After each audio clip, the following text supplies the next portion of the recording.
अरे बहू, तू तो जानती है पंकज अकेला है घर चलाने के लिए, और ऐसे अचानक से तेरे भाई की शादी की खबर आ गई, पूरा परिवार जा पाना मुश्किल है। पर माँ, मेरा भी बहुत मन है, चलते हैं ना, मैंने कभी ट्रेन का सफर नहीं किया है। अच्छा ठीक है, एक बार पंकज को आने तो बात करती हूँ, क्योंकि घर कैसे चल रहा है वो सिर्फ मेरा बेटा ही जानता है। मैं भी बस एक बार ट्रेन में बैठी थी, वो भी जब शादी करके तुम्हारे भैया के साथ आ रही थी। अपनी सास की बात सुनकर रजनी भी खुश हो जाती है। कुछ ही देर में पंकज घर आता है, जहां रजनी अपने पति के लिए खाना बना रही होती है और करिश्मा बिस्तर लगा रही होती है। आ गया बेटा तू, मुझे तुझसे कुछ बात करनी थी। अरे मुझसे ऐसी क्या बात करनी थी जो मेरा इंतजार किया जा रहा है? यही भैया कि अगले महीने भाभी के भाई की शादी है और उन्होंने हम सबको बुलाया है। आप तो जानते हैं ना भाभी का घर कितना दूर है, वहां पर जाने के लिए तो ट्रेन से जाना होगा, और मैं कभी भी ट्रेन में नहीं बैठी। क्या सभी को जाना है? पर मेरे पास तो सिर्फ 5,000 रुपए हैं, हम 5,000 में कैसे जा पाएंगे? यही तो मैं तेरी बहन को और बहू को समझा रही थी। बहू गर्भवती है, हाथ में कुछ पैसे तो होने चाहिए ना, इसलिए एक काम कर, तू अपनी बहन और बीवी के साथ चला जा, मैं घर पर ही रह लूंगी। नहीं माँ, आपकी भी तबीयत ठीक नहीं रहती, मैं आपको घर पर अकेला नहीं छोड़ सकता। आप सब फिक्र मत कीजिए, मैं किसी से थोड़े से पैसे उधार ले लेता हूँ, उसके बाद हम सब शादी में चलेंगे। यह खबर सुनते ही करिश्मा और रजनी की खुशी का ठिकाना नहीं रहता। अब पूरा परिवार एक साथ खाना खाता है और सो जाता है। इसी तरह एक हफ्ता बीत जाता है और पंकज शाम को ट्रेन की टिकट बनवाकर घर आता है। माँ, अगले हफ्ते की टिकट बन चुकी है, ये लो 2,000 रुपए, और जो सामान लेना है ले लो। मैं क्या ही सामान लूंगी, बहू को दे दे, और हाँ कुछ पैसे बहू को भी दे देना, वो गर्भवती है, कुछ खाने पीने का सामान ले लेगी अपने लिए। हाँ माँ, मैं जानता हूँ, आप सब पैकिंग शुरू कर दीजिए। पूरा परिवार ट्रेन से सफर करने के लिए काफी खुश था। अगले ही दिन आशा अपनी बहू और बेटी के साथ कुछ जरूरी सामान लेती है। देखते ही देखते एक हफ्ता बीत जाता है और उन लोगों का जाने का समय हो जाता है। रजनी, करिश्मा, माँ, आप लोगों ने पैकिंग कर ली ना? अब जल्दी करो वरना ट्रेन छूट जाएगी और सारे पैसे पानी में चले जाएंगे, लेट हो रहा है, जल्दी करो। हाँ भैया, सामान पैक कर लिया है, भाभी जल्दी से खाना रख लो और अपनी दवाई भी रख लेना। हाँ, मैंने सब ध्यान से रख लिया है, चलिए जल्दी चलते हैं। पंकज अपने पूरे परिवार के साथ सामान की पोटली लेकर घर से निकल जाता है और एक गाड़ी में बैठकर रेलवे स्टेशन पहुंचता है। रेलवे स्टेशन पहुंचते ही लोगों की भीड़ देखकर आशा, रजनी और करिश्मा घबरा जाती हैं। भैया, स्टेशन पर कितनी ज्यादा भीड़ है, हमारी ट्रेन कब आएगी? अरे फिक्र मत करो, भीड़ तो यहाँ हर वक्त रहती है, अभी ट्रेन आएगी और भीड़ भी खत्म हो जाएगी। हमारी ट्रेन भी बस आधे घंटे में आती होगी, जब तक हम लोग यहीं बैठ जाते हैं। पूरा परिवार अपनी ट्रेन का इंतजार करते हुए स्टेशन पर ही बैठ जाता है और तभी एक अनाउंसमेंट होती है और उन्हें पता चलता है कि उनकी ट्रेन 4 घंटे लेट है। ट्रेन न छूट जाए इसलिए हमने इतनी जल्दबाजी में आए और हमारी ट्रेन 4 घंटे लेट है। 4 घंटे में तो रात भी हो जाएगी। तो क्या हम दूसरी ट्रेन से नहीं जा सकते?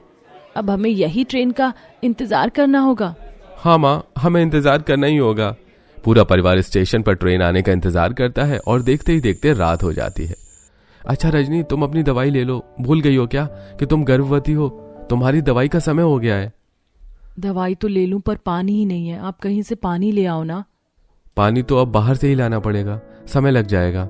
अच्छा ठीक है, मैं अभी पानी लेकर आता हूँ। वैसे भी ट्रेन को आने में अभी समय है, पर जब तक मैं यहाँ नहीं आ जाता आप लोग यहाँ से कहीं मत जाना, स्टेशन पर बहुत भीड़ है। अपने घर वालों को समझाकर पंकज पानी लेने के लिए बाहर चला जाता है और एक बार फिर से अनाउंसमेंट होती है। यात्रीगण कृपया ध्यान दें, प्लेटफॉर्म नंबर 2 पर आने वाली ट्रेन प्लेटफॉर्म नंबर 10 पर आने वाली है। अरे ये क्या बवाल है भाई, हम सारे पैसेंजर यहाँ अपनी ट्रेन का इंतजार कर रहे हैं और ट्रेन प्लेटफॉर्म नंबर 10 पर आएगी। अरे जल्दी जल्दी सामान उठाओ और आगे भागो, प्लेटफॉर्म नंबर 10 बहुत दूर है यहाँ से। अरे ट्रेन छूट जाए इससे पहले जल्दी से दौड़ के चलो, देखो सब कितनी तेजी से जा रहे हैं। वहां बैठे सभी लोग ट्रेन न छूट जाए इसलिए अपना सामान लेकर दौड़ने लगते हैं। प्लेटफॉर्म बदलने के लिए सीढ़ियों पर लोगों की भीड़ दौड़ने लगती है। सीढ़ियों से कई नीचे, कोई एक दूसरे को धक्का देता है तो किसी का हाथ छूट जाता है और कोई उस भाग दौड़ में नीचे गिर जाता है। यह सब देखकर तीनों सास बहू नंद डर जाती है और इसी धक्का मुक्की और भगदड़ में उन तीनों को भी धक्का लगता है और वो तीनों भीड़ में धक्का खाते हुए एक दूसरे से अलग होने लगती हैं। बहू मेरा हाथ पकड़। माँ जी कैसे पकड़ूं, यहाँ बहुत भीड़ है। माँ भाभी आप दोनों खुद को संभालो, जब तक भैया ना आ जाए हमें स्टेशन से बाहर नहीं जाना और ना ही अलग होना है। इस भीड़ में पूरा परिवार एक दूसरे से अलग हो जाता है और लोगों की भगदड़ और ज्यादा मच जाती है, जिसमें काफी लोगों को चोट लग जाती है और तभी वहां रेस्क्यू टीम आती है। आप सब धक्का मुक्की ना करें, जो जहां खड़ा है वहीं खड़ा रहे। सर, मुझसे मेरी सास और नंद अलग हो गई है, उन्हें ढूंढ दीजिए। आप हमें थोड़ा समय दीजिए, हम आपके परिवार को ढूंढ लेंगे। इससे पहले हमें इन सभी को अस्पताल ले जाना होगा जिन्हें चोट लगी है। रेस्क्यू टीम घायल लोगों को एक एक करके उठाकर अस्पताल के लिए ले जाते हैं। तो वहीं काफी सारे लोग जो अपने परिवार से बिछड़ गए थे वो इधर उधर रोते बिलखते हुए अपने परिवार को ढूंढ रहे होते हैं। और इसी बीच आशा भी अपने परिवार से जुदा होकर परेशान हो जाती है। बहन, तुमने मेरी बहू बेटी को देखा है? मेरी बहू गर्भवती है। मेरा बेटा बाहर पानी लेने के लिए गया था। माँ और भाभी कहाँ चली गई? मैं आज से पहले कभी स्टेशन पर नहीं आई। भाभी तो गर्भवती है। भगवान मेरी भाभी की रक्षा करना। मैं यहाँ से कहाँ जाऊँ? मुझे तो कुछ समझ नहीं आ रहा। पूरा परिवार एक दूसरे से अलग होकर स्टेशन पर ही एक दूसरे को ढूंढ रहा होता है। तो वहीं जब पानी लेकर बाहर से पंकज स्टेशन पर आता है तो वो स्टेशन पर भगदड़ और रेस्क्यू टीम को देखकर परेशान हो जाता है और अपने परिवार को ढूंढता है और उसे कहीं भी उसका परिवार नहीं मिलता। ये क्या हो गया? मुझे अपने परिवार को छोड़कर जाना ही नहीं चाहिए था। ना मैं उन्हें छोड़कर जाता और ना ही वो लोग मुझसे जुदा होते। उन्हें तो कुछ पता भी नहीं है, पता नहीं कहाँ होंगे, कैसे हालात में होंगे। और मेरी बीवी तो गर्भवती है। हे भगवान, मेरे परिवार की रक्षा करना। अब परेशान पंकज अपने परिवार को स्टेशन पर ढूंढता है और लोगों से पूछता है, पर उसे उसका परिवार नहीं मिलता। तो वहीं पूरा परिवार भी पंकज के आने का इंतजार कर रहा होता है। अब तक पंकज जी नहीं आए और ना ही माँ जी और करिश्मा मुझे मिली है। कहीं ऐसा तो नहीं कि वो लोग इस भगदड़ में? नहीं नहीं नहीं, ऐसा नहीं हो सकता। मैं एक काम करती हूँ, यहाँ से अपने घर चली जाती हूँ। पर मैं अपने घर कैसे जाऊंगी? मुझे तो यहाँ से घर जाने का रास्ता भी नहीं पता। जहां पूरा परिवार पंकज के इंतजार में स्टेशन पर खड़ा होता है तो वहीं पंकज भी अपने परिवार को ढूंढने के लिए इधर उधर भाग रहा होता है। और कुछ देर बाद परिवार के न मिलने पर वो अनाउंसमेंट करवाने के लिए अनाउंसमेंट रूम में जाता है जहां लंबी लाइन लगी होती है। अरे, यहाँ कितनी लंबी लाइन लगी है। पता नहीं मेरा नंबर कब तक आएगा। कहीं ऐसा ना हो जब तक मेरा नंबर आए मेरा परिवार यहाँ से चला जाए। एक काम करता हूँ, आगे वाले भाई साहब को बोलकर चला जाता हूँ और जब मेरा नंबर आएगा तब तक मैं भी आ जाऊंगा। अब पंकज अपने आगे खड़े आदमी से बात करके अपने परिवार को ढूंढने के लिए बाहर जाता है, जहां वो देखता है कि उसकी माँ किसी से घर जाने का रास्ता पूछ रही है। भैया, मुझे सीतापुर गांव जाना है। मेरा परिवार इस स्टेशन के भगदड़ में मुझसे जुदा हो गया है। आप मुझे घर जाने का रास्ता बता दीजिए। माँ, आप यहाँ अकेली? करिश्मा और रजनी किधर है? अच्छा हुआ पंकज जो तू मुझे मिल गया। स्टेशन पर ऐसी भगदड़ मची कि मुझसे करिश्मा और रजनी दूर हो गई। मेरी बहू गर्भवती है। मुझे समझ नहीं आ रहा वो कैसी होगी। माँ, आप फिक्र मत करो, आप यहीं रहना। मैं अभी रजनी और करिश्मा को भी ढूंढ कर लाता हूँ। एक बार फिर पंकज अंदर जाता है और अंदर जाते हुए उसे करिश्मा मिलती है। अपने भाई को देखकर करिश्मा अपने भाई के गले लग जाती है, जिसके बाद पंकज करिश्मा को अपनी माँ के पास छोड़ देता है और अनाउंसमेंट करवाने के लिए जाता है। और अनाउंसमेंट सुनकर रजनी एक पुलिस वाले से कहती है, सर जी, ये अनाउंसमेंट मेरे लिए हो रही है। मेरे पति कह रहे ये अनाउंसमेंट, ये मुझे कहाँ आने को बोल रहे हैं। आप कृपया मुझे मेरे पति के पास छोड़ दीजिए। हाँ हाँ, क्यों नहीं, तो मेरे साथ चलो। पुलिस वाला रजनी को अपने साथ ले जाता है और आखिरकार रजनी भी अपने पति से मिल जाती है। जिसके बाद पंकज रजनी के साथ अपनी माँ बहन के पास आता है और पूरे परिवार के साथ अपने घर जाता है। और उस दिन पूरा परिवार पंकज से कहता है, अब हम इस भीड़ में ट्रेन से कभी भी कहीं नहीं जाएंगे। अगर कभी जाना भी हुआ तो बस से ही जाएंगे। उस दिन के बाद फिर कभी इतनी भीड़ में पंकज अपने पूरे परिवार के साथ कहीं जाने का नाम नहीं लेता। कड़ाके की ठंड में तड़के सुबह 3 बजे सुधा और शांति गाय का दूध निकाल रही होती हैं। खूंटे में बंधी बच्चिया रंभा रही थी। माँ जी देखिए ना, बच्चिया कैसे छटपटा रही है।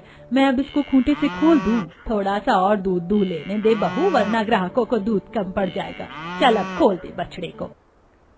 शांति गाय का ताजा दूध डब्बे में भरकर साइकिल के दोनों तरफ टांग देती है और दोनों इतनी ठंड में सुबह सुबह 4 बजे जाने लगती हैं। सुरभि बिटिया, मैं और दादी दूध बेचने जा रहे हैं, पिताजी का ध्यान रखना। ठीक है माँ, जब तक तुम और दादी लौट कर नहीं आओगी मैं पिताजी का ख्याल रखूंगी। कुछ ही देर में दोनों सास बहू निकल जाती हैं। चारों तरफ कुहासा छाया था। कुछ देर में दोनों सास बहू साइकिल की घंटी बजाते हुए शहरी सोसाइटी में आती हैं। दूध ले लो, दूध, ताजा ताजा दूध ले लो। तभी अड़ोसी पड़ोसी सब बर्तन लेकर दूध लेने के लिए भीड़ लगा लेते हैं। अरे आंटी जी, पता है हम सब सोसाइटी वाले 3:45 बजे से दूध का इंतजार कर रहे हैं। जल्दी से मुझे 2.5 लीटर दूध दे दीजिए। हाँ शालिनी जी, ये लीजिए आपका 2.5 लीटर दूध। आंटी जी, मुझको तो आज 3 लीटर दूध चाहिए। वो आज मुझको गाजर का हलवा बनाना है तो उसमें दूध डालना है। और 2 लीटर दूध मुझको भी देना। जी जी, देती हूँ। इसी प्रकार सब बढ़ चढ़कर दूध खरीदते हैं और खूब वाहवाही करते हैं। वैसे जो भी कहो, तुम दोनों सास बहू का दूध एकदम फ्रेश, ताजा, गाढ़ा होता है। 1 कप दूध में भी फर्स्ट क्लास चाय बनती है। अरे रोमा आंटी जी, पहले तो मेरा बेटा बंकू दूध पीने से कतराता था, मगर अब 2 गिलास दूध भी पी जाता है। अमूल दूध से भी स्वाद और मिठास है इनके दूध में। मगर आंटी जी, आप दोनों सास बहू को इतनी ठंड में सुबह सुबह 4 बजे आने में मुश्किल होती होगी ना? बिटिया, अगर ठंड का मौसम देखेंगे तो पेट कैसे भरेगा? ये पापी पेट जो ना करवाए वो भी करवाता है।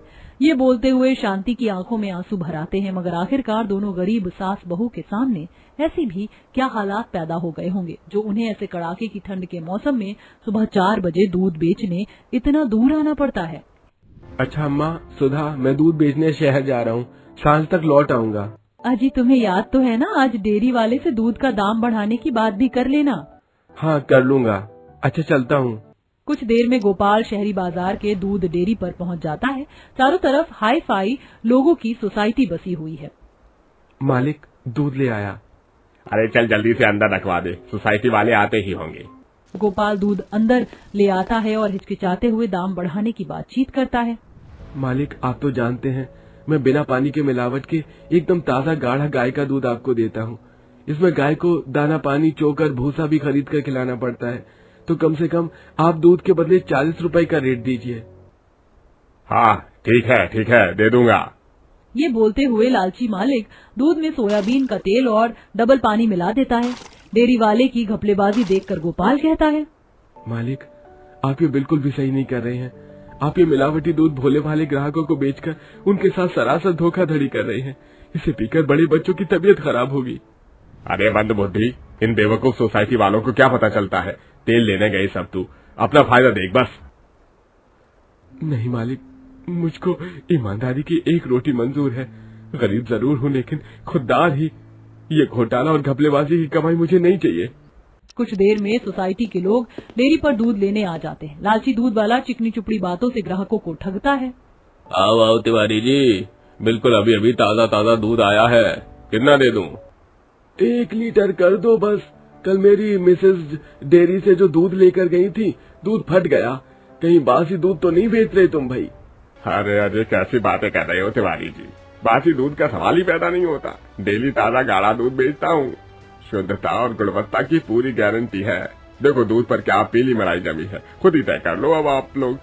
सोसाइटी के भोले ग्राहक दूध पर तरल सोयाबीन तेल को घी समझकर दूध खरीदने लगते हैं। तभी गोपाल बोलता है, कृपया करके आप सब लोग ये दूध मत खरीदिए। ये दूध बिल्कुल शुद्ध नहीं है। इस पर सोयाबीन तेल और पानी की मिलावट है। इसे पीकर आप सब लोग बीमार पड़ जाएंगे। गोपाल डेयरी वाले का कच्चा चिट्ठा खोल देता है, जिससे वो भड़क कर काम से उसे निकाल देता है। अरे नमक हराम कहीं का, तूने मुझे रोड पर ला दिया। अब तू देख बेटा, तेरी ईंट से ईंट बजा के रख दूंगा। गोपाल शाम ढलते हुए ठंड में वापस से अपने गांव आने लगता है। तभी रास्ते में लालची दूध वाले के गुंडे उसके पीछे पड़ जाते हैं और बहुत मारते हैं। अधमरी हालत में गोपाल घर पहुंचता है। दोनों सास बहू की आंख में आंसू आ जाते हैं। हे भगवान, ये क्या हुआ जी? आपको इतनी चोट कैसे आई? सुधा गोपाल को बिस्तर पर लेटा देती है। गोपाल सारी बात बताता है। गरीब के पेट पर लात मारकर उस दूध वाले का भला नहीं होगा। देखो कितना खून बहाया है मेरे बेटे का। गोपाल के जख्मी होने के बाद दोनों सास बहू के आगे पेट भरवाने की दुविधा खड़ी हो जाती है। इसी तरह लगभग 2-3 दिन गुजर जाते हैं। माँ, मुझे बहुत जोरों की भूख लगी है, कुछ खाने को दे दो, पेट भी दर्द हो रहा है। क्या दूं तुझको खाने को मेरी बच्ची? घर में अन्न का एक दाना भी नहीं है। भगवान भी कैसे दिन दिखा रहा है, 2 दिनों से चूल्हा भी नहीं जला है। बहू, तू पेट से है और बेचारी बच्ची के पेट में एक निवाला नहीं गया है। रुक, मैं पड़ोसन से थोड़ा आटा मांग कर लाती हूँ। माँ जी, किसी के दरवाजे से कितने दिन तक मांग कर खाएंगे? भगवान की दया से हमारे पास 2 दुधारू गाय हैं, क्यों ना हम इसका दूध बेचे। दोनों सास बहू की बातचीत सुनकर गोपाल कहता है, माँ, सुधा, मेरी मानो तो आप दोनों शहर में जाकर दूध बेचो। आपको पता तो है डेयरी वाला मिलावटी दूध बेचकर लोगों की सेहत के साथ खिलवाड़ कर रहा है। आप दोनों शहर में जाकर दूध बेचिए। लेकिन जी, शहर तो यहाँ से कितना दूर है, ऊपर से ठंड का मौसम है। तड़के सुबह 3-4 बजे निकलना पड़ेगा, तब पहुँच पाएंगे। बहू, कुछ पाने के लिए कुछ खोना तो पड़ता ही है। हाँ, थोड़ा मुश्किल है ठंड में 4 बजे उठने में, लेकिन घर का चूल्हा तो जल पाएगा। अगले ही दिन से दोनों सास बहू तड़के सुबह ठंड में उठ जाती हैं। माँ जी, ठंड के चलते कितना ज्यादा कुहासा छाया हुआ है, जल्दी निकलना पड़ेगा। बहू तू जल्दी से गाय को चोकर भूसा खिला दे, मैं दूध निकालती हूँ, फिर 4 बजते ही निकल पड़ेंगे। कुछ ही देर में दोनों सास बहू दूध निकालकर ठंड में सुबह सुबह 4 बजे शहर की सोसाइटी में आ जाती हैं। तभी सोसाइटी के कुत्ते उन्हें देखकर भौंकने लगते हैं। माँ जी, ये कुत्ते कितने खतरनाक लग रहे हैं, कहीं काट डाले। अरे बहू चुपचाप से खड़ी रहे, कुछ नहीं कहेंगे ये कुत्ते। तभी कुत्ते चले जाते। दोनों सास बहू साइकिल से दूध लेके आगे आती है और सुधा आवाज लगाती है, ताजा ताजा गाय का गाढ़ा दूध ले लो, आइए आइए, ताजा ताजा दूध केवल 50 रुपए लीटर में। तभी ठंड में सब लोग सोसाइटी से निकल कर आते हैं।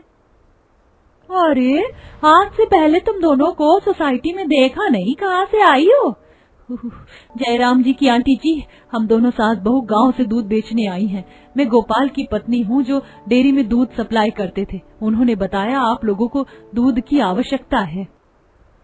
हाँ वो क्या है ना, हम सबके पति सर्विस वाले हैं, इतनी ठंड में सुबह सुबह डेयरी नहीं खुलती और दूध भी मिलावट वाला मिलता है। तो फिलहाल तुम आज के लिए 1 लीटर दूध दो, अगर पसंद आया तो कल से ज्यादा लेंगे। जी अच्छा, 1 लीटर मुझको भी देना, 1 लीटर दूध हमें भी दे देना। इसी तरह दोनों सास बहू का ठंड में पहले दिन आधा दूध बिकता है, मगर लगभग 1-2 दिन में ही वह ग्राहकों के दिल में विश्वास जगा लेती हैं और सुबह 4 बजे उठकर ठंड में दूध बेचने साइकिल पर लेके शहर आती है। धीरे धीरे शहर के एक सोसाइटी से दूसरे तक भी उनके दूध की चर्चा पहुंच जाती है और लोग बढ़ चढ़कर उनसे दूध खरीदते हैं, जिससे उन्हें अब मुनाफा होने लगता है। बंकू चलो दूध फिनिश कर लिया? हाँ मम्मी, बहुत टेस्टी दूध था, बिल्कुल अमूल दूध की तरह गाढ़ा भी था। कल से तो मैं 2 गिलास दूध पीऊंगा और जल्दी से स्ट्रॉन्ग बॉय बन जाऊंगा। वैसे मानना पड़ेगा दोनों सास बहू के दूध में बात तो है, चाय भी लाजवाब बनती है। इसी तरह से दोनों सास बहू की ठंड में दूध की बिक्री बढ़ती जाती है और वह सफलता हासिल करती हैं। अच्छा जी, अब हम चलते हैं, दूसरे सोसाइटी में भी दूध देना है जयराम जी की। अंत में सुधा घंटी बजा बजा कर लोगों को आवाज देती है। ठंड में सोसाइटी वाले लोग दूध खरीदते हैं और इस तरह दोनों सास बहू अपना व्यापार जारी रखती हैं।